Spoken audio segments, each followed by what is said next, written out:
As I start this video, I would like to thank my father for motivating me to read this book. So if this video is possible, this is because of my father who motivated me to read this book. Thank you so much, Papa.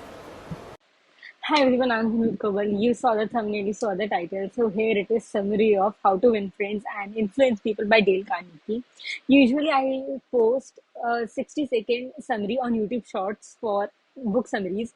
But in this case, I'm going to be uploading a long form video because there is a lot to wrap up in this book. So here it goes, summary of How to Win Friends and Influence People by Dale Carnegie.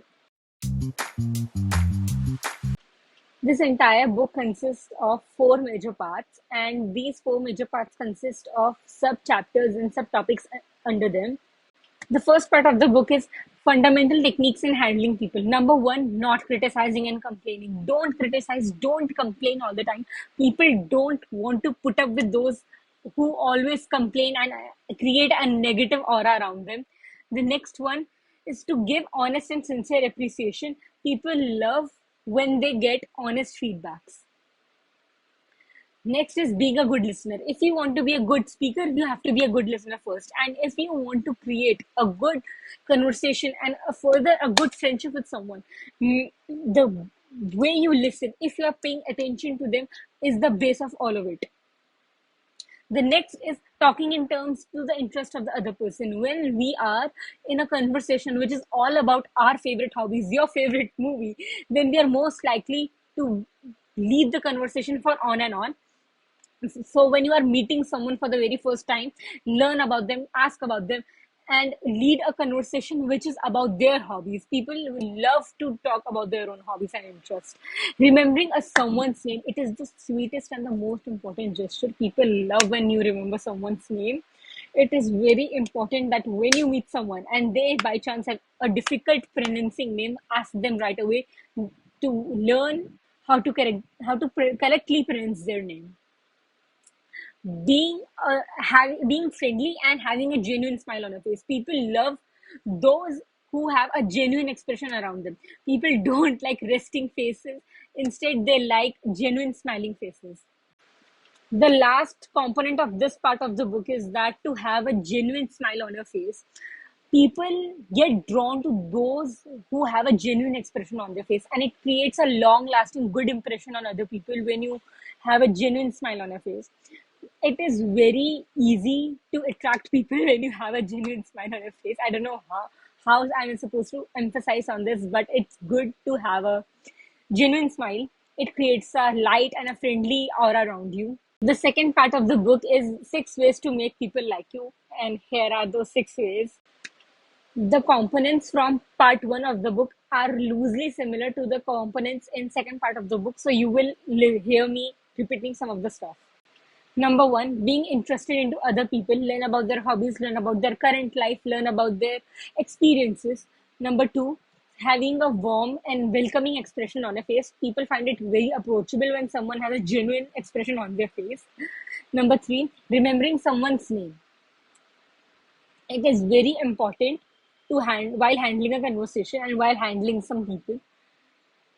Being a good listener and encouraging the person to talk about themselves. Talking in terms of interests of the people. As I said, people love when the conversation revolves around their hobbies. And number six, making the other person feel important during the conversation. Make them feel important, make them feel wanted in the conversation, make them feel as a part of the conversation. As I said earlier, part one and part two of the book are loosely similar to each other, so you might have caught me repeating some of the stuff. How to win people to your way of thinking. This is the third part of the book. This is the most lengthy and I think the most crucial part of the book. So here it is. First component, avoiding an argument. There is a rarely any chance that if an argument broke between two people and the mindset is going to change. If you know that an argument is going to start up really soon, then find those common grounds and base points in which where you can find the agreement and focus on those base points instead to avoid arguments at all costs. And if in any point of the conversation you find yourself that you are wrong, admit it right away. Admitting that you are wrong is not a weak move. Instead, it is the strongest move you can ever pull. Next is beginning in a friendly way. creating a very positive and understanding equation between you and the other person, and having a welcoming and warm aura around you. Next is to how to get people agree to you immediately. When you are presenting an idea, present it in such a manner that is so convincing and create a sense of elaboration to it. Add a sense of depth to it. In this way, people will agree and will immediately be at your side of the argument. Letting the other person think that the ideas is their own. People are more invested in those ideas and suggestions and when they believe that they have originated it. Let the people get towards your desired question through question and answering. Next is to try seeing from the other person's point of view. When you honestly see the other person's point of view, you originally understand it, you understand the motivation, you understand the psychology behind it, and then you can tailor an approach which is common and applicable for all of us.